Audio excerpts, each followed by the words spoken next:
Ciao a tutti, io sono Alessandro Azioni e voi siete su Sardinian Warrior. Oggi cercherò di spiegarvi molto brevemente che cosa siano le HIMA e che cosa sia la scherma storica.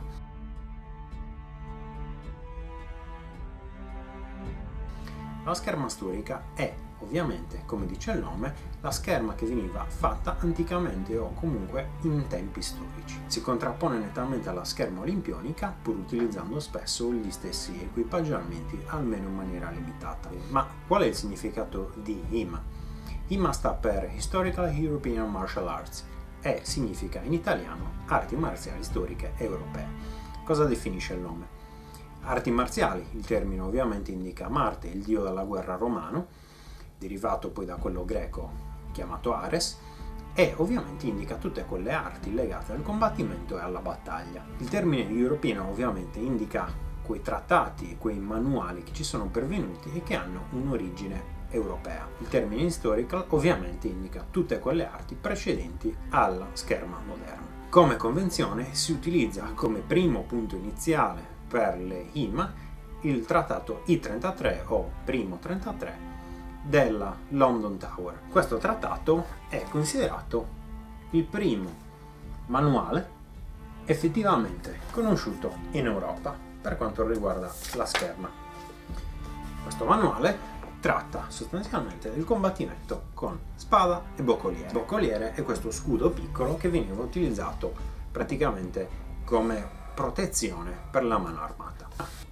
Quali sono gli stili schermistici all'interno delle HIMA?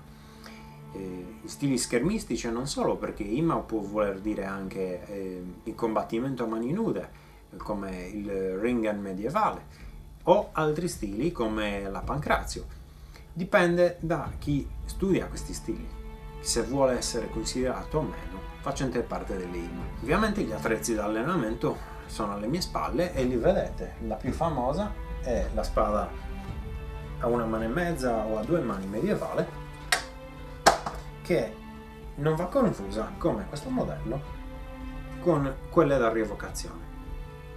La scherma storica non è rievocazione storica, anche se all'inizio le due discipline erano strettamente legate tra di loro, specialmente per quanto riguarda la scherma medievale. Una spada classica utilizzata nella scherma storica è la Feldschwert, che significa semplicemente spada da scherma. Come potete vedere è una spada molto più leggera, elegante, flessibile, come vedete si piega decisamente, risulta ovviamente molto più sicura rispetto alla controparte utilizzata nella scherma da rievocazione storica.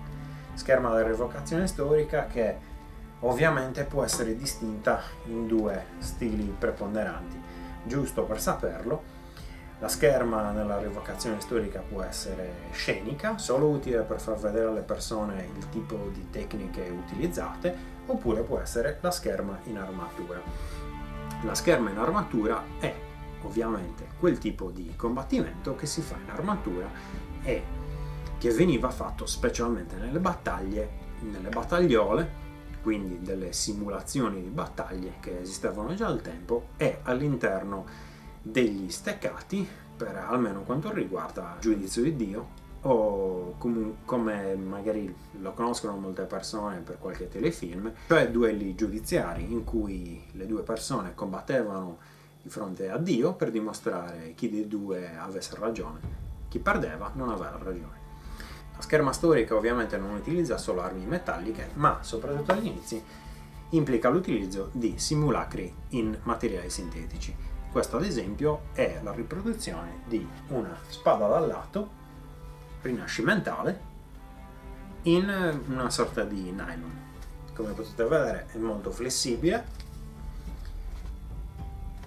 La guardia metallica è ovviamente un ottimo simulatore per fare un tipo di combattimento non estremamente pesante. Qua vedete altri esempi di quello che si utilizzava magari 5 anni fa, 10 anni fa nella scherma storica, e ovviamente non si limita solo a questo. Altri esempi, quali siano le armi e poi conseguentemente i manuali o gli stili all'interno della scherma storica, sono ad esempio il Messer medievale, una specie di coltellaccio di spada corta con un solo tagliente, oppure il Dusac, una sorta sempre di coltellaccio con una protezione per la mano diversa e ovviamente anche questo in materiale sintetico. Esistono poi tutta una serie di armi presentate nei manuali che non sono ovviamente spade. Altre armi utilizzate sono ad esempio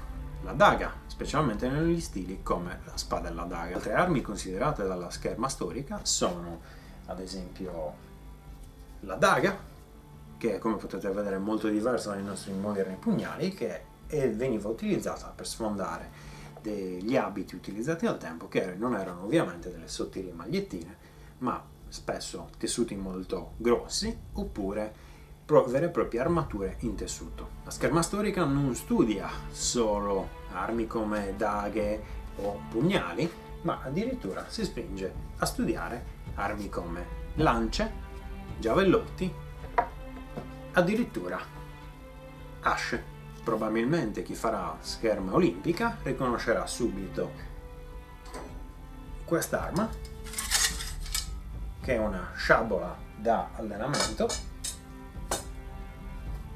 Questo è il modello Hutton della Coldstream e, come potete ben vedere, è molto più spessa rispetto a quelle utilizzate modernamente nella scherma olimpica.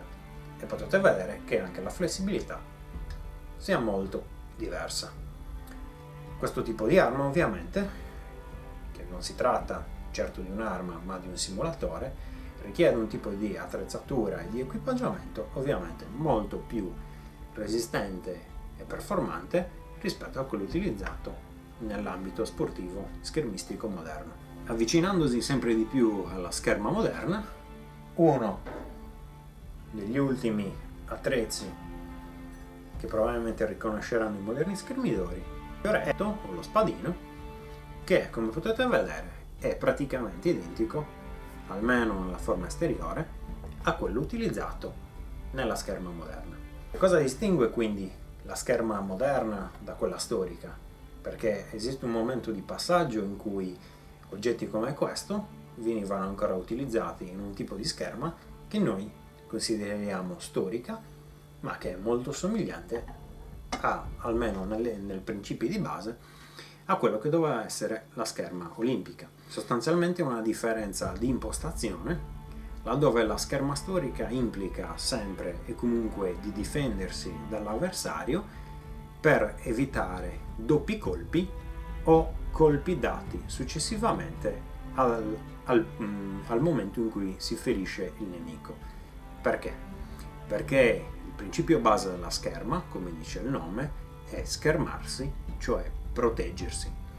Se noi non ci proteggiamo e pensiamo unicamente a voler ferire l'avversario, andremo incontro a quello che è considerato un doppio colpo, cioè entrambi i contendenti che si colpiscono allo stesso momento, oppure a quello chiamato in inglese afterblow, cioè colpo successivo o colpo dopo, che è essenzialmente quel momento in cui uno dei due schermidori ha subito un colpo, però nella foga, e questo è dimostrato storicamente da alcuni resoconti ad esempio del 1800, nella foga del colpo la persona ha ancora un ultimo sprazzo di energia per colpire l'altro contendente, che pure aveva fatto tra parentesi punto. Ovviamente esiste una componente sportiva e torneistica all'interno delle Historical European Martial Arts, però questa componente sportiva è vista come un mettere in pratica le tecniche studiate in manuali e poi applicate in palestra, piuttosto che vedere la pratica torneistica come il fine ultimo da raggiungere e su cui poi basare l'applicazione e lo studio dell'arte. Questa è la sostanziale differenza, in cui non è più l'obiettivo di vincere a guidare le persone che la stanno praticando, ma è l'obiettivo di essere il più aderenti possibile ai manuali del tempo per fare qualcosa di storicamente valido. Questo è tutto, spero che il video vi sia piaciuto Ci vediamo su questo canale per una nuova serie di video su questo interessantissimo argomento. Un caro saluto e ciao!